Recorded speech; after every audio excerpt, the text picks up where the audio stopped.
Hello students, आशा है आप सभी अच्छे होंगे। आज मैं आपको 10th क्लास म्यूज़िक हिंदुस्तानी म्यूज़िक वोकल का पेपर का एक सैम्पल पेपर लेकर आई हूँ और आशा करती हूँ कि ये पेपर आप यदि ध्यान से देखोगे तो आपके 95 अबव मार्क्स कहीं नहीं जाते बेटा। फर्स्ट है आपका 10th क्लास का 22-23 का जो पेपर आपका 17 डेट को होने जा रहा है, 17 फरवरी। फिर इसमें फर्स्ट है जनरल इंट्रोडक्शन। देखिए सेक्शन ए में है attempt all questions, each questions will carry 1 marks. आपके जो फर्स्ट सेक्शन 1 है उसमें प्रत्येक क्वेश्चन 1 मार्क्स का होगा, जो कि संख्या में 8 क्वेश्चन होंगे। सेक्शन 2 है बेटा, उसमें क्या है कि each questions will carry 2 marks, जो आपके 5 क्वेश्चंस दिए गए हैं और प्रत्येक क्वेश्चन 2 नंबर का होगा। सेक्शन सी में है कि कोई भी 2 क्वेश्चंस आपने अटेम्प्ट करने हैं और each questions will be 6 marks. प्रत्येक प्रश्न है जो वो 6 नंबर का होगा, 6 अंक का होगा। अब हम सेक्शन फर्स्ट में आते हैं, ए में आते हैं। उसका फर्स्ट क्वेश्चन है नंबर ऑफ स्वर्स और बोल्स इन 1 बीट मात्रा ऑफ चौगुन। चौगुन में होता है बेटा 4 गुण। ठीक है, ये क्वेश्चन पूछता है कि यदि एक मात्रा पे यदि 4 स्वर रखें तो चौगुन में आए तो हमारे स्वर कितने आएंगे। एक मात्रा पे स्वरों की संख्या कितनी होगी, 4। इसका आंसर क्या होगा हमारा 4। फिर है घराना ऑफ फयाज खां। फयाज खां जो थे हमारे संगीतज्ञ, तो उनका घराना कौन सा था, वे किस घराने से संबंध रखते थे। उनका था आगरा घराना, जो हमारा फर्स्ट आंसर है। Number of khuntis of tanpuras. तानपुरे में कितनी खूंटियों का प्रयोग किया जाता है, तो कितनी खूंटियों का प्रयोग किया जाता है, 4 खूंटियों का। जो हमारा तीसरा जो है वो आंसर हमारा राइट है। फिर है चूज द करेक्ट स्टेटमेंट्स। अब इसमें से जो स्टेटमेंट्स आपको ठीक लगती है वो आपने बतानी है। फर्स्ट है Sadarang was an Odissi dancer. Sadarang क्या है, वो डांसर थे। फिर है राग भूपाली हैज 7 स्वर्स इन इट्स आरो। राग भूपाली के आरोह में 7 स्वरों का प्रयोग किया जाता है। क्या किया जाता है, नहीं, राग भूपाली में क्या है, 5 स्वरों का प्रयोग किया जाता है। फिर है तानपुरा हैज़ 4 स्ट्रिंग्स। तानपुरे में 4 तारें होती हैं, तो बताइए आप तानपुरे में होती है या नहीं होती हैं। तानपुरे में कितनी तारें होती हैं, 4 तारें होती हैं। फिर है तांस इज संग इन ध्रुत लय। जो ताने होती हैं वो ध्रुत लय में गाई बजाई जाती हैं। ध्रुत लय में गाई जाती हैं या नहीं गाई जाती। उसमें ध्रुत लय में वो गाई बजाई जाती हैं। ठीक है, तो हमारा इसमें आंसर कौन सा ठीक होगा हमारा, आप ये बताइए। इसमें है ए और डी, ए सी और डी, ए और सी और ए और डी। तो आप बताइए कौन सा आंसर ठीक हुआ हमारा, सी और डी। सी और डी वाला हमारा आंसर ठीक है। नेक्स्ट आता है हमारा 5th question, choose correct statements. First statements है हमारी फयाज खां वाज एन एनिमेंट सिंगर। ठीक है, कि फयाज खां क्या है, एक सिंगर थे। यस, फयाज खां क्या है, एक सिंगर थे। आलाप इज संग at the end of the composition. आलाप क्या है, लास्ट में बजाया जाता है। एंड मैंने क्या होता है, लास्ट में, अंत में। तो आलाप क्या है, राग के आरंभ में गाया बजाया जाता है। तो क्या हो गया ये हमारा रोंग। नेक्स्ट है तिलवाड़ा ताल हैज 7 बीट्स। तिलवाड़ा ताल में 7 बीट्स होती हैं।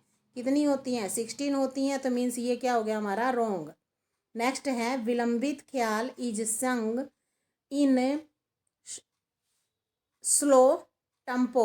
यानी कि जो विलंबित ख्याल है वो स्लो में गाया जाता है। तो ये हमारा राइट है। तो इसमें आंसर कौन सा हो गया हमारा, ए और डी। कौन सा हुआ, ए व डी। ठीक है, ए एंड डी। हमारा नेक्स्ट क्वेश्चन आता है 6th, match list first with list second. हमारा एक लिस्ट 1 है और एक लिस्ट 2 है हमारी, इन दोनों को आपने मैच करना है। ए में है चौताल, तानपुरा, कन, भूपाली। सेकंड लिस्ट में है एन इंस्ट्रूमेंट्स, ये आपका कण है, पा और मा, सा रे गा पा धा सा। फिर है 12 बीट्स। तो इसमें आपने फर्स्ट में देखना है कि चौगुन में कितनी तालें होती हैं। जो हमारी 4 ताल हैं उसमें कितनी बीट्स होती हैं, 12 बीट्स। तो हमारा फर्स्ट किसके साथ मिलेगा, 4th के साथ। नेक्स्ट है तानपुरा। तानपुरा क्या है, एन इंस्ट्रूमेंट्स, एक वाद्य यंत्र है। जो हमारा कण है वो कैसे दिखाते हैं, पा मा, ठीक है, जैसे स्वर के ऊपर पावर होती है ऐसे ही दिखाते हैं, हाँ, तो वो है हमारा ऐसे। फिर है भूपाली। भूपाली का आरोह क्या हो गया, सा रे गा पा धा सा, ठीक है, 5 स्वर प्रयोग किए जाते हैं। तो इसमें हमारा नीचे कौन सा ठीक होगा, फर्स्ट के साथ हमारा 4th है, सेकंड के साथ हमारा सेकंड के साथ हमारा कौन सा है, फर्स्ट है, ठीक है। तो इसमें हमारा कौन सा ठीक हुआ, फर्स्ट नंबर वाला हमारा क्या है, राइट आंसर है। नेक्स्ट क्वेश्चन है बेटा, स्टेटमेंट फर्स्ट है, स्टेटमेंट सेकंड है। तो आपने दोनों स्टेटमेंट्स चेक करनी है। Tanpura has 14 streets. सेकंड है पंडित ओंकार Nath Thakur was the disciple of Swami Haridas. Second ठीक है आपका, फर्स्ट रोंग है। तो इसमें हमारा आंसर कौन सा हुआ, 4th, ठीक है, जिसमें क्या है, first is false and but second is true. Next question आता है वही स्टेटमेंट फर्स्ट और स्टेटमेंट सेकंड वाला है। रूपक हैज़ खाली ऑन इट्स फर्स्ट बीट्स, यानी कि रूपक ताल में पहली मात्रा पर खाली आता है। सेकंड स्टेटमेंट है, जो ये सिंबल है कमान का चिन्ह है, साइन इज यूज मींड के लिए क्या है, ये साइन यूज होता है। तो रूपक ताल में पहली मात्रा पर खाली आता है, और क्या है हमारा जो मींड के लिए है ये कमान का चिन्ह लगता है। मीन्स दोनों ही ऑप्शन हमारे राइट हैं, ठीक है। तो ये फर्स्ट वाला आएगा कि सेकंड और फर्स्ट हमारे दोनों ही ट्रू हैं, तो first answer is right. Next है आपका सेक्शन बी बेटा। इसमें क्या करना है, आपने डिफाइन करना है कि तान और कण, जो आपके शॉर्ट नोट्स हैं ना, बिल्कुल छोटी छोटी परिभाषाएं, वो हैं कि आप तान और कण के बारे में लिखिए कि तान क्या होती है और कण किसे कहते हैं, ठीक है। ये 2 मार्क्स में है, 1 मार्क्स का 1 क्वेश्चन है। नेक्स्ट है इसके और में है कि describe the brief the life sketch of Pandit Onkar Nath Thakur and his contribution to music, कि पंडित ओंकार नाथ ठाकुर का क्या आप जीवन परिचय राइट करेंगे और उन्होंने संगीत में क्या योगदान दिया उसके बारे में बताएंगे। क्वेश्चन नंबर 10th है आपका कि गिव ए ब्रीफ डिस्क्रिप्शन राग भूपाली। इसमें क्या है कि राग भूपाली का आपने परिचय राइट करना है। बेटा मैं आप सबको बता रही हूँ कि किस में आपने परिचय राइट करना है, किस में आपने कोई विलंबित ख्याल लिखना है या द्रुत ख्याल लिखना है, वो मैं सब बताऊँगी। नेक्स्ट है इसमें और में है कि give a detailed described description of Dhrupad. आपने ध्रुपद के बारे में लिखना है कि ध्रुपद के बारे में आप क्या जानते हैं, जिसमें आपके 2 मार्क्स होंगे। इनमें से कोई एक क्वेश्चन आपको राइट करना है कि या तो आप भूपाली का परिचय लिखिए और या फिर आप ध्रुपद के बारे में बताइए कि ध्रुपद क्या है, ध्रुपद की कौन कौन सी वाणियाँ हैं, ध्रुपद की कौन कौन सी विशेषताएं हैं। नेक्स्ट क्वेश्चन है describe a brief structure and method of tuning of tanpura. इसमें बताना है कि आपने तानपुरे के बारे में आप क्या जानते हैं, तानपुरे के प्रकार व तानपुरे के तारों को मिलाने की विधि का वर्णन कीजिए। यदि आपका ये क्वेश्चन आता है तो इसमें आपने तानपुरे के प्रकार व तानपुरे को मिलाने की विधि लिखनी है, जो कि आपका क्वेश्चन है वो 2 मार्क्स का होगा। नेक्स्ट है आपका और में है कि डिस्क्राइब तराना इन डिटेल। तराना के बारे में आप क्या जानते हैं, वो डिटेल आपने राइट करनी है यहाँ पे, जो शॉर्ट नोट्स में है। नेक्स्ट क्वेश्चन आता है आपका 12th क्वेश्चन बेटा। Identify the raga following the phrases of swars and elaborate आप 15 वर्ड्स। ये बेटा आपका 15 जो स्वर्स हैं, ये आपने क्या करना है कि इस जो ये स्वर समूह नीचे दिया गया है इसको पहचानना है और इसका आलाप राइट करना है। जब आपका मान लो क्वेश्चंस पूछा जाए कि 50 वर्ड्स में आपको राइट करना है, तो वो आपने उस स्वर समूह को पहचान कर राग का नाम लिखना है और राग के 50 स्वर राइट करने हैं आलाप के साथ। उसमें क्या है, आपने बंदिश के बोल राइट नहीं करने होते, ओनली आलाप राइट करना होता है, स्वर स्वर।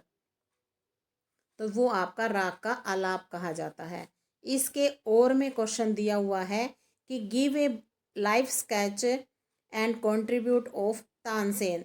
तानसेन के बारे में आप क्या जानते हैं, तानसेन का जीवन परिचय और उनकी संगीत को दी गई देन के बारे में, या संगीत को उन्होंने क्या योगदान दिया, वो लिखना है। नेक्स्ट क्वेश्चन आता है हमारा 13 क्वेश्चंस। फिर है डिस्क्राइब धमार इन डिटेल। देखो ध्रुपद, धमार व तराना आपके 3 शॉर्ट नोट्स हैं, तीनों ही मोस्टली पेपर में आए हुए हैं कि आपने वो 3 याद कर लिए, तो बेटा वो उन 3 में से आपके 2 इसी पेपर में आ चुके हैं। कि धमार के बारे में आप क्या जानते हैं, ठीक है। और इसके और में है कि गिव साइलेंट फीचर्स ऑफ राग खमाज, और राग खमाज का परिचय, ठीक है। इसमें क्या है, ऊपर भी एक राग का परिचय आ चुका है और नीचे भी एक राग परिचय आ चुका है और में आके, तो आपने इसमें क्या है, राग खमाज का जीवन परिचय आपने राग परिचय आपने राइट करना है।